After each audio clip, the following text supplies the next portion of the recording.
Magandang araw sa lahat ng maginoong magmamano. Kahit anong objective natin sa breeding, ang bottom line ay kailangan i-maximize natin ang production. Ang manok mo man, inahin mo man ay 10 o 1,000, kailangan bawat inahin ay mangitlog ng marami. Iyan ang bottom line pag production ang pinag-uusapan. Pero yung itlog na yan, kahit kano karami, kailangan fertile. Ang function ng fertility nandun sa brood cup. Kahit fertile yan, kailangan mapisa. Ang hatchability, malaking bagay ang incubator kung mas production ka. Malaking bagay naman ang inahin pag hen hatch ka. I-analyze natin lahat ang mga factors na yan. Unahin natin yung inahin. Kahit magaling ang brood cup mo, kung inahin mo itlog ay 3 lang, hindi mo ma-maximize ang production. Kailangan yung inahin mo umitlog man lang ng dire-diretso, kaya sabihin natin 3, 4 na beses titigil, 3, 4 na beses titigil, 3, 4 na beses titigil. Maraming itlog yun. Mas maganda kung 5 to 6 days na dire-diretso umiitlog, titigil on the 7th day. 5 to 6 itlog ulit, titigil on the 7th day. Ito yung clutch na tinatawag, yung groupings ng egg production. Ang pinakamahina, yung 1 itlog o 2 itlog, titigil. 1 itlog, 2 itlog, titigil. Mahina ang production. Anong dahilan kung bakit mababa ang production ng inahin? Una, maaring hindi healthy ang inahin na yan. Kaya sinasabi ko, breeding man o panlaban, yung kalusugan ang basic. Dahil kung malusog yung inahin na yan, dapat nangingitlog 4-5 beses bago tumigil. Bakit tumitigil? Ang egg production karaniwan ay 26 to 28 hours yan. Yun ang development ng isang itlog mula sa ovulation sa ovary hanggang sa lumabas bilang isang itlog. 26 to 28 hours. Halimbawa ngayong araw, nangitlog siya ng alas 8 ng umaga. Theoretically, bukas, mangitlog siya ng alas 8, pangatlong araw, alas 12, alas 2, alas 4. Ilan yun? 8, 10, 12, 2, 4. 5 beses. Yung ibang manok, kahit alas 6, mangitlog. So, 6 na beses mangitlog sa isang linggo. Pang-7 araw titigil. Kasi karaniwan paggabi, hindi nangingitlog. So, nag-skip ng 1 day, tutuloy na naman sa next clutch niya. Halimbawa, mag-itlog na alas 6 umaga, alas 8, kada 2 oras ang progression everyday. Iyan ay kung malusog ang isang inahin, hindi nagkasakit. Pag yan ay sakit, yan ay payat, hindi kasya yung nutrients sa kanyang katawan para pumunta sa egg production. Kasi alam natin na ang nutrients na nanggaling sa kinakain ng manok, kailangan muna pupunta dun sa kanyang growth. Kung kailangan may palakihin siyang parte ng kanyang katawan, like muscle or bone na kailangan suplayan, hindi mangingitlog. Kailangan masuplayan muna yung basic na pangailangan sa kanyang pag-develop. Yan ay nangyayari sa mga pullets. Pag yan ay batang-bata pa at kailangan niyang lumaki pa, kailangan pa niya ng protina. So, pupunta sa growth, hindi sa itlog. Kaya madalang mga itlog ang mga pullets kung minsan. Kung yan ay buo na, kailangan ma-maintain ang mga nutrients niya.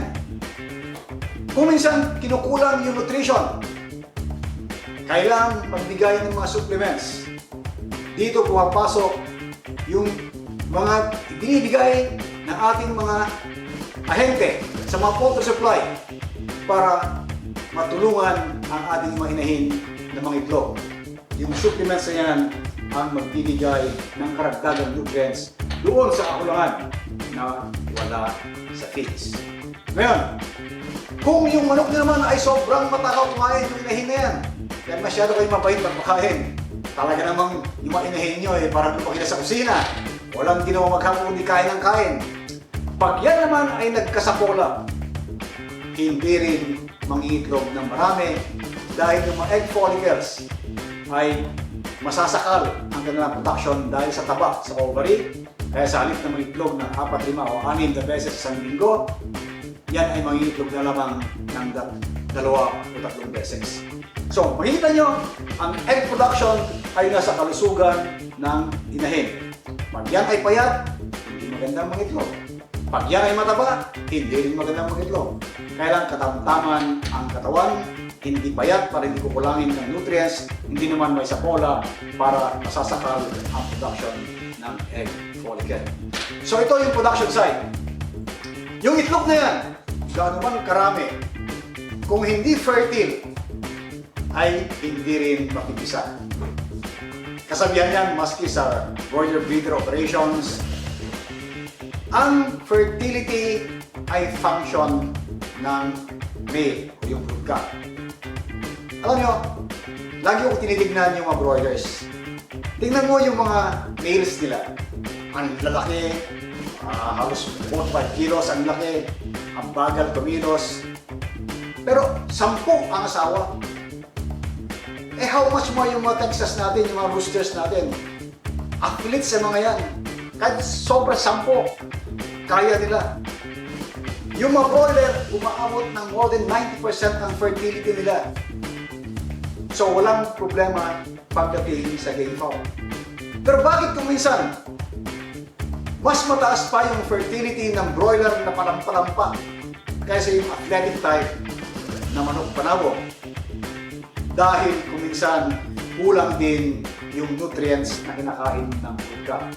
Ibig sabihin, dapat sagana rin siya sa protina, tamang energy, tamang vitamins and minerals. Sa panahon na ito, marami sa ating mga brood cock ang naglulugon pa. Kasabihan natin, a molting bird is a sick bird. Not necessarily na may sakit, pero siya ay nangangailangan ng maraming protina, vitamins and minerals para dalhin sa pag-develop ng kanyang balahibo. Ang balahibo ng manok is 80 to 90% na protina yan. So ibig sabihin, pag kumain yung brood cock na yan, yung nakukuha niyang protina, amino acid, pupunta muna sa balahibo niya bago doon sa pag-produce ng high quality na sibilya. Kaya kung ang manok o yung brood cock mo ay naglulugon, kung minsan mababa ang kanyang fertility. Eh, sabihin natin, ba't sa akin? Lugon na lugon yung manok ko. Ang ganda fertility ko. Kayo po ay isang exception. And exceptions do not make the rule. Basta may general rule, laging may exception yan. Pero pangkalahatan na sinasabi natin na pag nagtulugon ang brood cock, karaniwan mababa ang fertility. Kung yun sa inyo ay mataas, kayo ang exception at napakaswerte nyo. Ganun ba man, mas mainam pa rin na gumamit tayo ng brood cock na buo ang balahibo.